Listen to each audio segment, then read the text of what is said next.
आप सभी का न्यू लाइफ स्नेहा फाउंडेशन के इस नए वीडियो में आज का जो हमारा वीडियो है वो फ़ोटोशॉप के ही ऊपर है।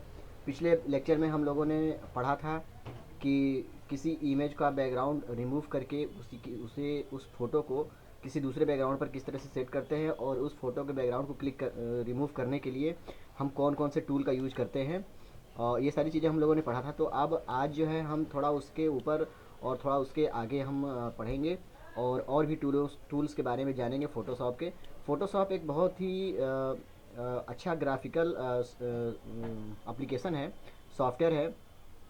अगर इसे आप सीख लेते हैं तो आप सीख करके आप ग्राफिक्स डिजाइनिंग का काम आसानी से कर सकते हैं। आप छोटा व्यवसाय भी अपना खुद का स्टार्ट कर सकते हैं, या अपना चाहे तो खुद का कोई डिज़ाइन क्रिएट करके आप ऑनलाइन सर्विस दे करके आप उससे भी पैसा कमा सकते हैं। एजुकेशन फील्ड में भी इसको यूज कर सकते हैं और इकोनॉमिकल फील्ड में बिजनेस के पर्पज़ से भी इसे यूज कर सकते हैं। तो फ़ोटोशॉप बहुत ही बेहतरीन और अच्छा सॉफ्टवेयर है डिज़ाइनिंग के लिए। फ़ोटोशॉप सीखने के बाद आप बहुत सारे अपॉर्चुनिटी भी होती हैं, जॉब के लिए भी होती हैं, स्वयं आप खुद का व्यवसाय भी स्टार्ट कर सकते हैं। तो चलिए अब आगे हम कुछ टूल्स के बारे में पढ़ते हैं। पहले रिवाइज़ कर लेते हैं कि कौन कौन से टूल्स को हम लोगों ने पिछले वीडियो में हम लोगों ने पढ़ा था। सबसे पहला टूल्स हम लोगों ने जो पढ़ा था वो था रेक्टेंगुलर मार्क के बारे में। ये रेक्टेंगुलर मार्क मैंने आपको बताया था कि किसी भी एरिया को हम सेलेक्ट करेंगे तो उसे डिलीट करने के लिए वो यूज होता है। अभी देखिए मैं इस एरिया को सिलेक्ट करता हूँ और इसे मैं डिलीट मारूंगा तो देखिए क्या होगा कि इसका बैकग्राउंड सफ़ेद हो गया। वो ऐसा इसलिए हुआ है क्योंकि इसके बैकग्राउंड में एक वाइट कलर का एक बैकग्राउंड एक लगा हुआ है। इस फोटो के बैकग्राउंड में एक वाइट कलर का बैकग्राउंड ऑलरेडी लगा हुआ है। तो वो कहाँ है, वो अब देखेंगे राइट साइड में यहाँ आपको दिख रहा होगा। ये बैकग्राउंड आपका लिख रहा है, ये बैकग्राउंड, ये फ़ोटो लेयर 1 है जो कि हमारा ये फ़ोटो है, और ये लेयर 2 है जो कि ये बैकग्राउंड जो दिख रहा है आपके सामने में ये वाला।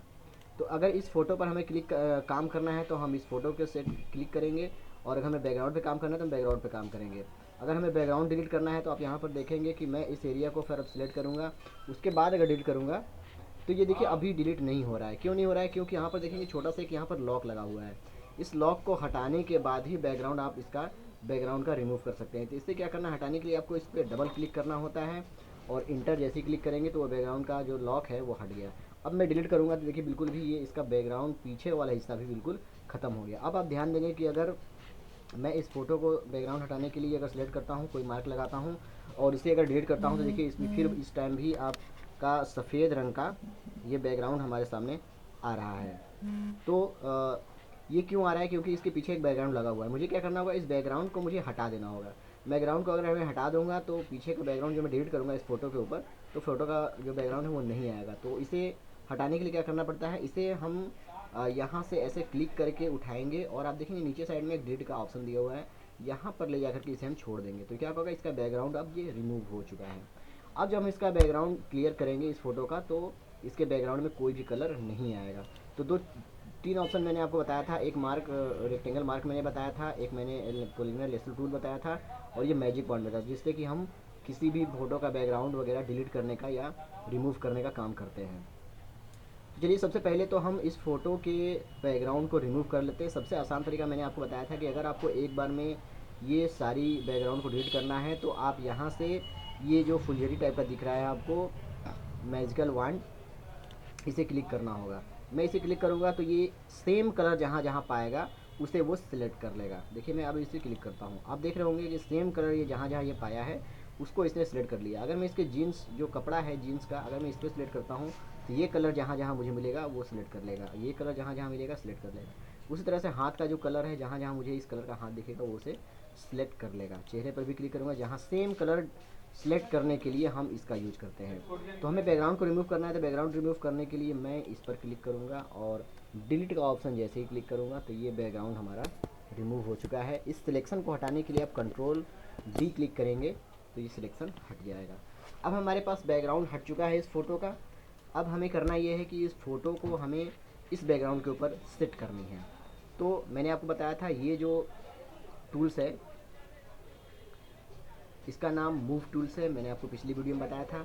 मूव टूल्स का यूज हम लोग करते हैं फ़ोटो को या कोई भी लेयर को, ठीक है, इधर उधर करने के लिए। तो हमें अगर इस फ़ोटो को इस बैकग्राउंड के ऊपर लेके जाना है तो इसे क्लिक करके ले करके आना होगा, और जहाँ मैं छोड़ूंगा वो वहाँ पर उसका ला करके पेस्ट कर देगा। तो अभी ये देखिए फ़ोटो का पेस्टिंग यहाँ पर आ चुका है। अब मुझे अगर इसे बड़ा करना है तो मैंने आपको पिछली वीडियो में भी बताया था कि कंट्रोल टी क्लिक करेंगे तो ये फ़ोटो बड़ा होगा। अभी एक चीज़ और ध्यान दीजिए कि मेरा यहाँ पर लेयर जो है ये फ़ोटो सिलेक्ट है। अगर मैं यहाँ पर क्लिक करके चाहूँ, अगर इस पर सिलेक्ट है और मैं चाहूँ कि इस फ़ोटो को मैं बड़ा छोटा करूँ तो नहीं होगा। देखिए सिलेक्ट कौन सा हो गया है, आप देख पा रहे होंगे इसका बैकग्राउंड जो लगा हुआ है वो सिलेक्ट हो गया है, ये फ़ोटो सिलेक्ट नहीं है क्योंकि हमारा जो लेयर सिलेक्ट है यहाँ पर वो बैकग्राउंड वाला लेयर सिलेक्ट है। इसे सिलेक्ट करने के लिए मुझे यहाँ पर क्लिक करना होगा। तो सबसे पहले इसको इंटर कर देता हूँ और इस फ़ोटो को क्लिक करूँगा और कंट्रोल टी करूँगा तो देखिए अब ये मेरा फ़ोटो का सिलेक्शन आ चुका है। अब मैं इसे बड़ा छोटा आसानी से कर सकता हूँ। तो मुझे फ़ोटो सपोज़ कि मुझे फ़ोटो इस तरह से इतना बड़ा इसके ऊपर रखनी है। ये हमारा फ़ोटो सेट हो चुका है। अगर मुझे लगता है कि फ़ोटो में थोड़ा सा स्पार्कनेस, थोड़ा सा लाइटिंग और थोड़ा सा ब्राइटनेस मुझे देना है तो उसके लिए हम इमेज का ऑप्शन मिलता है हमारे पास, ऊपर में देखेंगे इमेज के ऑप्शन में जाएंगे और एडजस्टमेंट के ऊपर जाएंगे। एक हमारे पास ऑप्शन मिलता है लेवल का, ऑटो लेवल का, ऑटो कंट्रास्ट का, ऑटो कलर का। ये तीनों चीज़ ऑटो होंगे, जिस तरह से फ़ोटो होगा और उस तरह से उसको लेबल को कंप्लीट करेगा। जैसे अगर मैं ऑटो लेवल कर देता हूँ तो ये ऑटो लेवल देखिए ऑटोमेटिक जो चेहरा जिस टाइप से होता है कलर, वो चेहरे का कलर यहाँ पर आ गया। अगर मैं ऑटो कंट्रास्ट करता हूँ तो कंट्रास्ट जो ऑटो होगा, ये कंट्रास्ट इसका ऑलरेडी इसमें लगा हुआ है, इसमें हम कंट्रास्ट में छेड़छाड़ नहीं कर सकते हैं। अगर छेड़छाड़ करेंगे तो ये कलर का जो ओरिजिनल जो साइज होता है, फोटोशॉप ऑलरेडी रीड कर चुका है कि फ़ोटो का कलर किस तरह से होता है, तो ये ऑलरेडी कंट्रास्ट इसमें मौजूद है। ऑटो कलर अगर करेंगे तो कलर भी देखिए हल्का सा चेंज हुआ है, ज़्यादा कुछ चेंज नहीं हुआ है। ये सारी चीज़ें ऑटो करने के लिए है। अगर मुझे चाहिए कि थोड़ा सा मैं खुद से इसको एडजस्टमेंट कर लूँ, कलर इसका चेंजिंग वगैरह कर लूँ, तो मुझे लेवल पे क्लिक करना होगा। लेवल ऑप्शन बहुत ही अच्छा ऑप्शन है फ़ोटो के क्रिएशन के लिए। आप देखेंगे मेरे पास जो डायलॉग बॉक्स खुला है लेवल का वो इस तरह से खुला है। इसके बटन 3 दिए हुए हैं, 1 2 3। ये सबसे डार्क है, उससे थोड़ा सा डार्क है और ये सबसे कम डार्क है। तो अगर मुझे लाइटिंग करनी है तो मैं इसे क्लिक करूँगा, देखिए आप ये लाइटिंग हो रही है, फ़ोटो में चेंजिंग लाइटिंग से हो रही है। अगर मैं इसे क्लिक करूँगा तो हल्का सा इसमें जो है कि कलर की चेंजिंग जो होगी वो डार्कनेस में होगी। और मैं अगर इस वाले ऑप्शन को यूज़ करता हूँ तो ये पूरा का पूरा डार्क मुझे करके देगा। तो इस तरह से फ़ोटो के हम लोग डिज़ाइन करते हैं। अभी आप देखेंगे जो बैकग्राउंड मेरा लगा हुआ है उस बैकग्राउंड पर ये फ़ोटो का व्यू जो है बहुत ही बेहतरीन दिख रहा है। तो मैं इस अपनी क्रिएटिविटी के अनुसार मैं इसे सिलेक्ट करके रहने देता हूँ और ये ऑप्शन छोड़ देता हूँ। अभी आप देखेंगे ये फ़ोटो और ये फ़ोटो दोनों में अंतर हो गया क्योंकि मैंने इसकी चेंजिंग कर दी है। चलिए आगे चलते हैं। अब देखते हैं इसके में एक और ऑप्शन दिया हुआ है आपका कर्व का। कर्व क्या होता है आप देखेंगे यहाँ पे RGB, रेड ग्रीन ब्लू। अगर मैं इसे ऊपर नीचे करता हूँ अगर, तो ये RGB तीनों कलर जो है कि एक साथ कम और ज़्यादा होगा। मैं अगर पूरे कलर को अगर ज़्यादा करना चाहता हूँ तो मैं इसको ऊपर उठाऊँगा, देखिए पूरा कलर इसका उड़ गया। अगर मैं इस पूरे कलर को अगर नीचे करूँगा तो ये पूरा का पूरा कलर डार्क में चला गया। अच्छा एक चीज़ और ध्यान दीजिए आप, मुझे लगता है कि इस कलर में रेड थोड़ा सा ज़्यादा पड़ गया है। तो क्या करेंगे, हम रेड को सिलेक्ट करेंगे, ये ऑप्शन में जाएंगे, रेड को सिलेक्ट करेंगे और रेड वाले ऑप्शन को हम थोड़ा सा कम कर देंगे। आप देखेंगे रेड वाले ऑप्शन को मैंने कम किया तो अब यहाँ पर चेंजिंग जो है रेड वाले में हो रही है और ग्रीन और ब्लू मिल करके मेरे सामने फ़ोटो में दिख रहे हैं। चलिए मैंने कर दिया, थोड़ा सा देखिए गर्दन पर यहाँ ग्रीन दिख रहा है, मैं इसे ओके करके छोड़ देता हूँ। अभी मैं ग्रीन को सिलेक्ट करता हूँ, अब मैं ग्रीन को थोड़ा सा और कम कर देता हूँ। आप देखेंगे ग्रीन वाला एरिया कम हो गया और रेड वाला एरिया चढ़ रहा है। अगर मैं ब्लू कर देता हूँ तो ब्लू वाला ऑप्शन देखिए, ब्लू वाला ऑप्शन कम हो रहा है और अगर मैं ज़्यादा करूँगा तो ब्लू ऑप्शन देखिए फ़ोटो में ज़्यादा हो रहा है। तो इस तरह से हम जो है कर्व का यूज करके फ़ोटो की एडिटिंग अच्छे तरीके से बनाते हैं। चलिए आगे चलते हैं, एडजस्टमेंट जाएंगे और नीचे देखेंगे कलर बैलेंस का एक ऑप्शन मिलेगा आपको। कलर बैलेंस पर क्लिक करके हम देखेंगे कि किस तरह से हम और भी कलर को चेंजिंग कर सकते हैं। आप देखेंगे सियान जो रेड का ही एक भाग होता है, अगर मैं इसे छोटा बड़ा कम ज़्यादा करूँगा देखिए रेड वाले ऑप्शन पर ये प्रभाव पड़ रहा है इसका। अगर मैं मेजेंटा करूँगा तो मेजेंटा पर प्रभाव पड़ेगा और अगर मैं येलो करता हूँ तो येलो ब्लू पर प्रभाव पड़ेगा।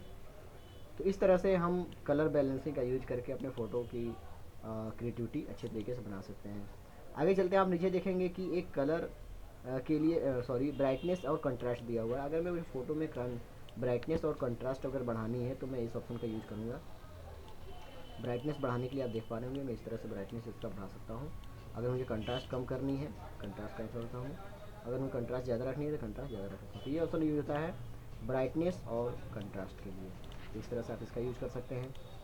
आगे चलते हैं, एक आपको ऑप्शन मिलेगा इसमें ह्यूज सैचुरेशन का। ये पूरे के पूरे कलर को ही चेंज कर देता है। आप देख पा रहे होंगे जितने भी मेरे फ़ोटोज़ के कलर हैं यूज़ करने पर ये ह्यूज हो जा रहा है, और मुझे इसे ज़्यादा करने पर ये इसमें कलर की चेंजिंग इस तरह से हो रही है। तो कलर को पूरे पूरे से ये चेंज करने के लिए यूज होता है। ये ब्लैक एंड वाइट में करके देगा सैचुरेशन, ब्लैक एंड वाइट में। ये मेरा फ़ोटो ब्लैक एंड वाइट में हो गया। अगर मुझे लाइट करनी है इसमें तो मैं लाइट कम कर दूँगा। अगर लाइट ज़्यादा करनी है तो मैं लाइट को ज़्यादा कर दूँगा। तो इस तरह से लाइटिंग का यूज हम इसमें कर सकते हैं। तो ये रहा ऑप्शन, मैंने आपको बताया कि किस तरह से आप अपने फ़ोटो को क्रिएटिविटी के अनुसार अच्छे तरीके से बनाने के लिए ऑप्शंस का यूज करते हैं, और कलर वगैरह किस तरह से आप इसमें यूज करके फ़ोटो को और भी अट्रैक्टिव बना देते हैं।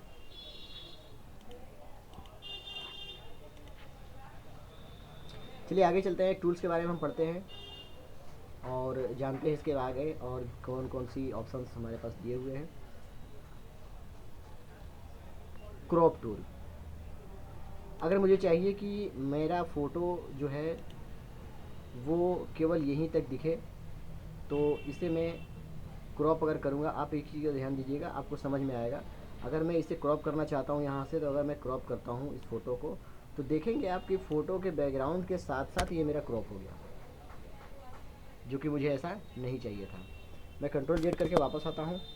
मुझे फ़ोटो केवल और केवल इसके हाथ तक लेनी है, तो मुझे पहले वाले ही फ़ोटोज़ में जाना पड़ेगा और यहाँ से मुझे जो है क्रॉप करनी होगी। मैं इतना जितना मुझे रखना है क्रॉपिंग, मैं वहाँ से इसको सिलेक्ट कर लूँगा।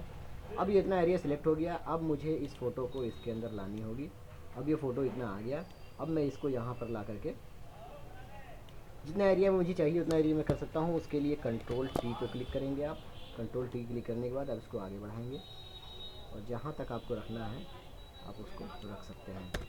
अभी देखिए इसके पीछे में बैकग्राउंड में इसका दूसरा वाला फ़ोटो लगा हुआ है, मुझे इसे डिलीट करनी है।